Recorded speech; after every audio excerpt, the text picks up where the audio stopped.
Good morning. I am really excited about this because I received a package yesterday in the post. I don't very often receive post, normally it's bills or something boring, but that's all. So I am thrilled to say that I have, what's this? Upside down. Beeswax. Look at that. Guess what you can do with beeswax? I'm so excited.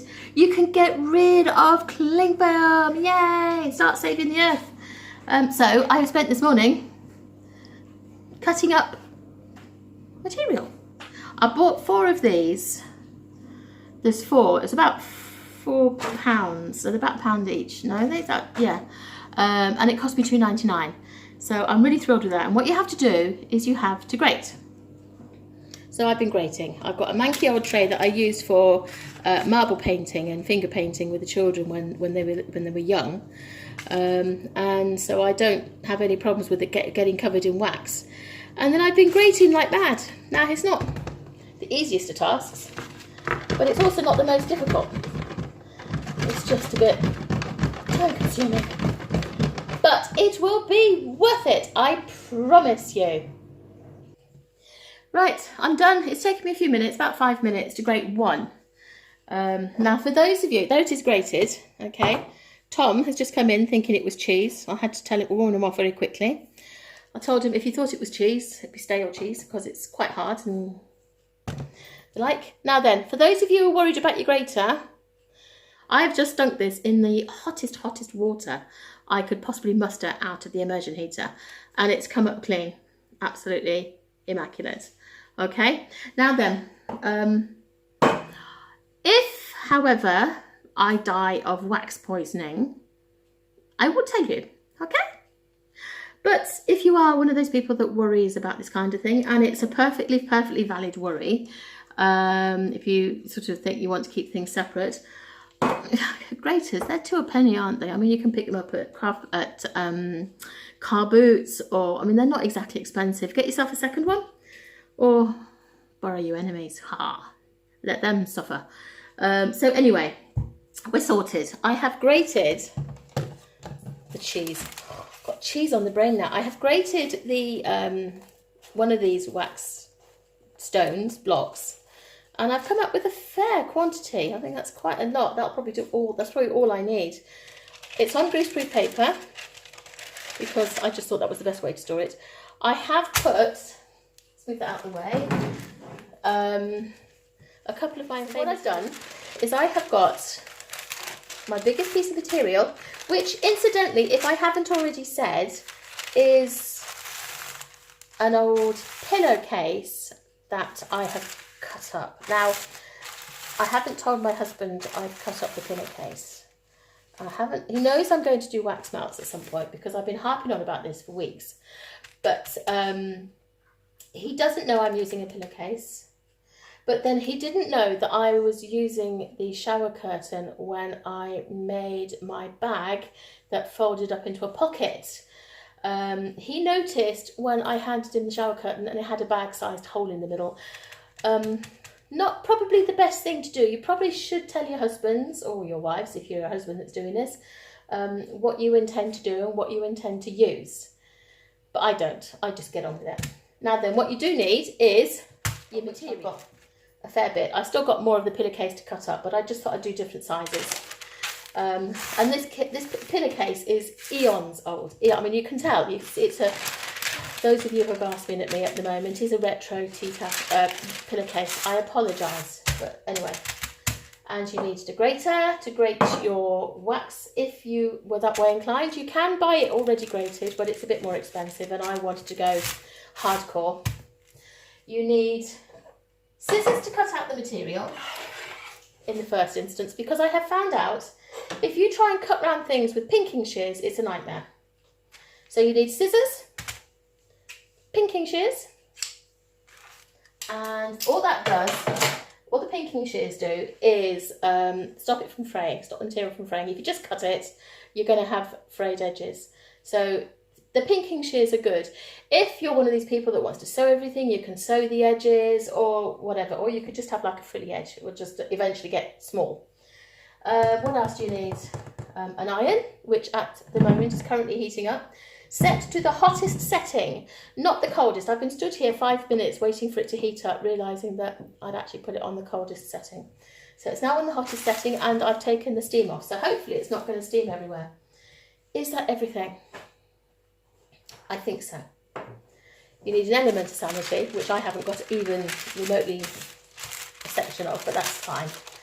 I haven't bothered to iron this. Maybe I should have done, but it's going to be ironed anyway. So I'm of the ilk that I really can't be bothered to iron. Right, now then, you do not put too much on, because it will leak everywhere. However, if it does leak everywhere, you just pick it off and put it back again.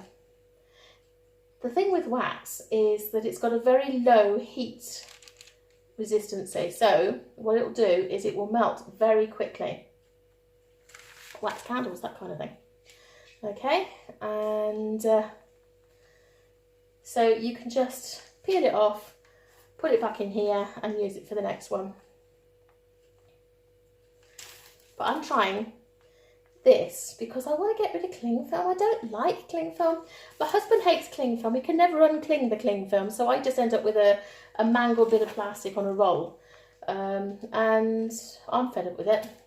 And I don't like the fact that it has such a poor impact on the world, and I am trying to be a bit greener. So this is the next step. I think I've probably got it just about covered.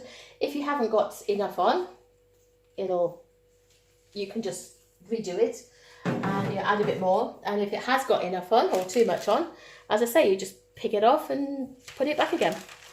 Right, now then, wish me luck. Oh, I'm so looking forward to this. I am so looking forward to this.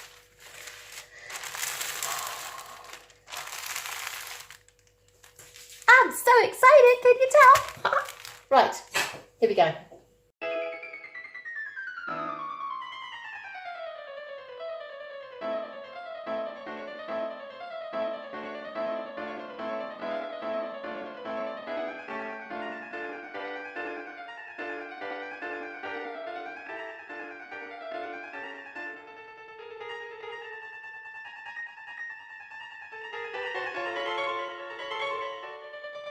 Right, that is well covered now. And what I do is I peel it off while it's hot, because it's easy to peel off. Oh, plunk it into the iron, that's good. There we go. Gonna hang that up. Shrinky Wuggy, I'll be back in a minute. It's not edible, you can't eat it. Right, I'm gonna carry on with this, and then I will come back when they're done. Bye-bye.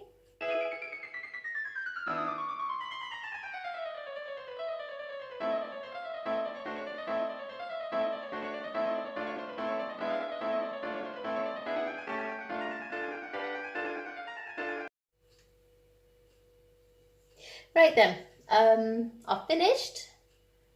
I did all of them, bar one, which I think maybe perhaps hasn't got enough wax on. They feel like this, they're quite hard. Feel a bit like paper now. They smell of wax. So, and they work. Look, I've just put this, all I've done is scrunched it around the jar lid. And it fits nicely. It's not a hugely strong fit or anything, it's just literally like a lid. If you're worried about that kind of thing, got my finger stuck under it now, just stick an elastic band over the top. Go old fashioned, the way we used to in the olden days. I tried it with plastic. This is a plastic tub. We save all our plastic, we save everything. We put jam jars of all sorts in the fridge. That is just an ordinary, I don't know, jar holding a bit of sauce or something. And all I've done, put it on, scrunched it round, and it's on. It wouldn't hold I'm sure if you had something in it, it would probably just drop off. I don't know, actually, I might try that. But it keeps the food covered. I've done all sorts of different shapes and sizes so that it fits every single possible imaginable dish that I can think of that I would store things in. This one, this one's actually holding something. I have put elastic around this one just to see, but this one's holding oirak. You see, all I did was have an elastic band. And yeah, so I say it's easy. You just literally hold it for a few seconds, and then it'll warm up. And if you actually manage to get it so it's touching itself, it'll cling to itself. It will stick to itself. And if you're not happy with that, then just, as I say, put an elastic band over the top, and hey presto. Now I did do these for those of you who have sandwiches. This is a sandwich wrap, which was, I think, the biggest one that I did. I have put an elastic band around it because, as you can see, it will unfold, but it's not. It's attached there, but it will. So just for aesthetics, I put a band around it. You could put a bit of binding or something around it if you wanted. But this, if you were having lunch, was the biggest wrap. And you could just, it's big enough to wrap around a sandwich. Now I put this on because although you can use these, and these are washable, what you do is you can't actually wash them. Cold water, rinse it off, and then leave it to dry. You don't dunk it in water, and you don't put it in hot water. It's got to be cold water. Wrapped it in a bit of greaseproof paper. And there's your sandwich. Actually is Orags bread, my sourdough bread. But that just goes to show what you can do. I think it's pretty cool. And I'm more than happy with that. I'd be happy if I received a sandwich like that.